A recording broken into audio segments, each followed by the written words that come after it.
질병에 관한 이야기가 나왔으니까 질병에 대해서 우리가 좀 정리해야 될 것 같아요. 특히 구약의 욥기와 같은 의인의 고난에 대한 답변, 의인이 왜 고난을 당해야 하는가의 문제에 대해서. 욥도 질병의 문제였거든요. 부스럼이 일어나는 극심한 피부병. 오늘 나병이라고 나오는데 이 나병이 우리가 아는 한센병만 나병이 아니라 여기에서 나오는 나병은 우리가 레이기를 공부했잖아요. 일주일 동안 격리해서 치료될 수 있는 피부병은 나병이 아니에요. 그런데 일주일 동안 격리했는데 안 나와. 그러면 한 주 더 연장해서 2주 동안 격리해서 치료해요. 그런데 낫지 않고 퍼져. 전염성이 있어요. 그러면 그런 전염성이 있는 그런 피부병들은 다 나병으로 분류가 됐어요. 그러니까 이 환자도 우리가 아는 한센병 환자가 아닐 수도 있어요. 전염성이 있는 피부병이 있는 그런 사람일 수 있죠. 그럼 예수님은 어떤 환자는 치료해주고 어떤 환자는 치료 안 해줘요? 예수님의 다른 이야기 속에서는요, 한 아이가 아파요. 그래서 부모가 찾아와요. 치료해달라고 찾아오죠. 그리고 질문을 합니다. 예수님. 도대체 이 질병은 누구의 죄 때문입니까? 저의 죄 때문인가요? 아니면 이 아이의 죄 때문인가요? 도대체 누구의 죄 때문이에요? 라고 질문했을 때 예수님께서 뭐라고 하셨을까요? 너의 죄도 아니고 이 아이의 죄도 아니고. 하나님은 지금 이 약함을 통해서 약한 나로 강하게, 이 연약함을 통해서 하나님의 강하심을, 하나님의 영광을 드러내려고 하신 것이다 라는 것입니다. 그럼 이건 뭐지? 그래서 출애굽기를 공부하면 인생이 보입니다. 질병도 고난이라고 할 수 있습니다. 출애굽기를 보면은 세 가지 종류의 고난이 나와요. 첫 번째는 출애굽기 1장 2장의 부르심을 위한 고난이죠. 이 부르심을 위한 고난 가운데 있을 때는 내가 왜 이런 고난을 당하는지도 모르고, 이 고난이, 이 질병이 나를 부르신다는 것도 사실 잘 몰라요. 그래서 하나님은 그것을 알려주기 위해서 준비된 목자를 보내시는 거죠. 이 준비된 목자를 통해서 지금 너가 이렇게 고통당하고 너가 이런 질병을 앓고 있는 것은 하나님께서 돌아오라고 부르시는 거예요 라고 알려준다는 거예요. 그러니까 부르심을 위한 고난은 출애굽기로 말하면 애굽에서 떠나면 없어지는 겁니다. 그러니까 애굽에서 떠나게 하기 위해서 필요한 고난이에요. 이 세상에서 떠나게 하려고, 나쁜 습관에서 떠나게 만들려고 하는, 뭔가 이 갇혀있는 이 결박에서 나를 끊어내게 하려고 하는 목적으로 하나님께 주신 고난이라는 뜻이에요. 그러니까 이런 고난에, 이런 질병에 사로잡혀 있는 사람들을 예수님께서 다 고쳐주셨겠죠. 그 결박을 다 끊어주고 성전에 나아가서 예배함으로 용서받을 수 있도록 하나님 앞에 나아갈 수 있는 길을 열어주신 것이죠. 두 번째 고난은 홍해와 광야를 통과하면서 받는 훈련, 성장을 위한 고난이었습니다.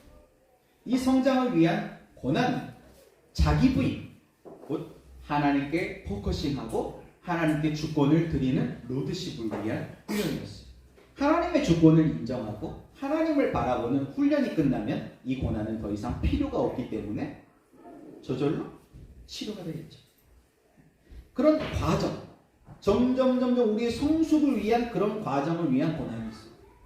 끝까지 고집 부리고 있으면 계속 더 심해지겠죠. 빨리 훈련받아요. 빨리 통과해버려요. 이 훈련은요, 재미없어요.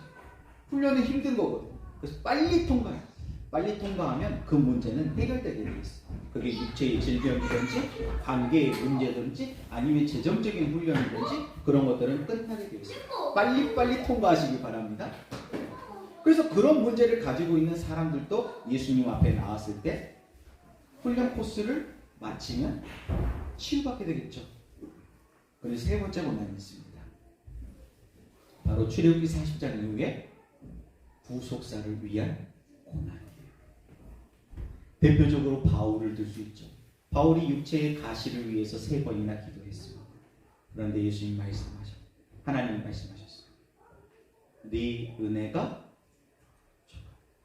치료 안 해주시겠다는 거예요. 아니 사도 바울처럼 목숨을 걸고 세계 복음화를 위해서, 그것도 이방인의 사도로서 이방인 지역에 가가지고 무시당하면서 죽을 위기를 숱하게 넘기면서 복음을 전하는데 왜 안 고쳐줘요? 질병을. 질병 고쳐주면 더 열심히 전도하고 선교할 텐데 왜 안 고쳐주시냐고.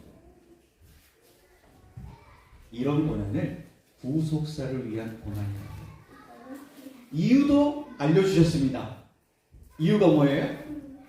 내가 너를 이방인의 사도로 불러서 전 세계를 돌아다니면서 교회를 개척하라고 내가 너에게는 더 많은 은사를 줬다. 그런데 너가 교만하여질까? 수많은 이방인들을 구원하고 너는 교만하여져서 하나님 앞에서가 아니고 사람 앞에 행함으로 너의 구원을 잃어버릴까?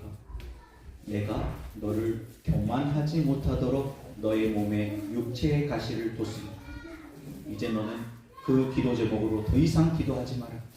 네 은혜가 내게 족하다 라고 알려주셨어요. 너무 은사를 좋아하지 마세요. 병이 들렸을 때 못 고침을 받을 수가 있어요. 내게 능력이 많아. 그것이 은사든지 어떤 거든지 그 능력 많은 사람들은요 교만해지지 못하도록 하나님께서 육체의 가시를 두더라고요. 그게 질병의 문제인 경우도 있고요. 또 어떤 부모님이 아직 신앙이 없어요. 교회를 안 다니시는 거죠. 가족 구원을 해주시면 더 열심히 복음을 전할 수 있을 것 같은데 하나님은 일부러 남겨두는 거예요. 가족 구원 안 시켜주시는 거예요. 지연시키는 거예요. 교만해지지 않고. 또는 자식의 문제. 너무 자식들을 다 살리는데 자기 자식은 너무 힘든 거죠. 그러니까 아무리 내가 교만해지고 싶어도 자식을 보면 겸손해질 수밖에 없는 그런 자녀를 둔다 했지. 그런 육체의 가시를 통해서 하나님은 이 구속사의 고난을 감당해내게 하시더라고요. 이 구속사의 고난을 신약으로 얘기하면 자기 십자가예요. 그런데 많은 크리스천들이 자기 십자가의 의미를 오해하더라고요. 이게 콜링, 부르심을 위한 고난인데 이걸 자기 십자가로 생각하더라고요. 계속 고집 부리고 세상과 양다리를 거치고 있으면서 당하는 그 고난. 그거 자기가 선택한 거잖아요. 그거 자기 십자가예요. 하나님이 훈련을 위해서 허락하신 광야 훈련을 통과하면서 받는 고난. 그것도 자기 십자가 아니에요. 보통 광야를 통과하면서 받는 이 고난은 도망가지 못하도록 최측근을 통해 가지고 받는 고난이거든요. 배우자의 문제, 자식의 문제, 부모님과의 문제, 직장 상사와의 문제. 내가 피할 수 없도록 그 안에 가둬놓고 훈련시키시는 거예요. 그럴 때 많은 사람들이 생각해요. 자기 부인 하라니까 자기 부인을 부인해. 나는 저 배우자가 나의 십자가다. 평생 맹수. 이 자식.